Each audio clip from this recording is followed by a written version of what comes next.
Listen. If you do not understand white supremacy, what it is, and how it works, everything else that you understand will only confuse you. Now, sometimes people say, well, you mean everything that I understand will confuse me if I don't understand racism?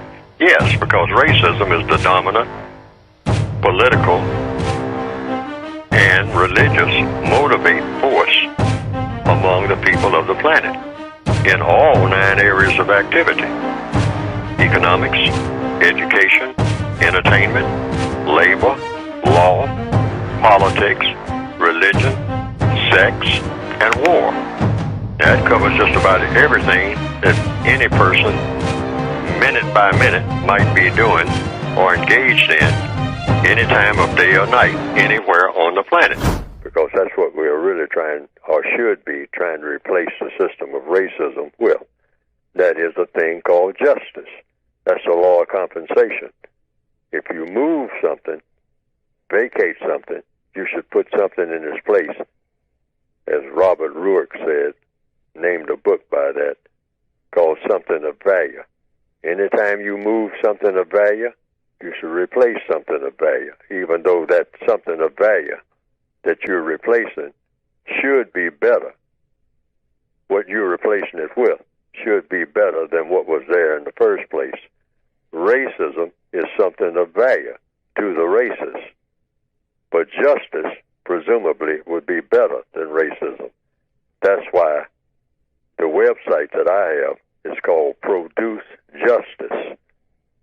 But you go to producejustice.com, and what will come up on the screen is a textbook that I have written that I hope will help a person of color to think, speak, and act to produce that product called justice. And in the process of doing that, you'll be replacing with justice. Mm-hmm. You'll be using that to replace it, this thing called the system of white supremacy.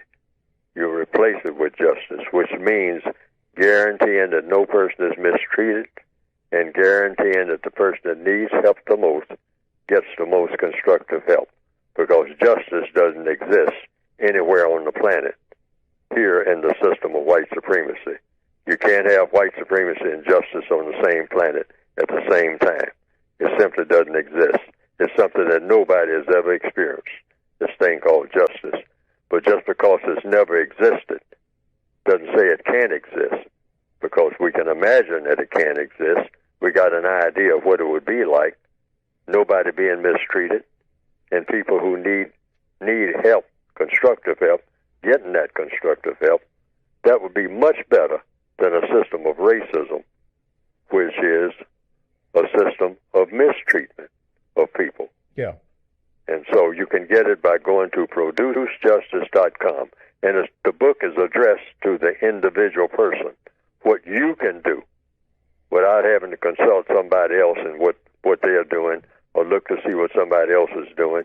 You just concentrate on what you can do each and every day that will better your condition wherever you happen to be.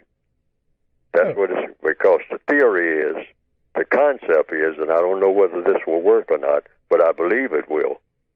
If you solve the problems of each individual person, you'll solve the problem of every person. Okay. That's the theory. Very simple, but I think it makes sense. Okay. It's logical. Now, some people have said they've seen some cartoons of my work on the internet that have been presented, and that it pretty well embellishes what I have been trying to say in my textbooks. And to the extent that it does that, well, that has been, from what I understand, some people reported to me, a plus. Because they didn't understand what I had written very well, but when they saw those cartoons that just repeated what I was saying and attaching my name to it, and came right out of the book, the material did. They say that they better understood it. And I can understand that because people are kind of visual, particularly in the year 2021 now, more visual than ever.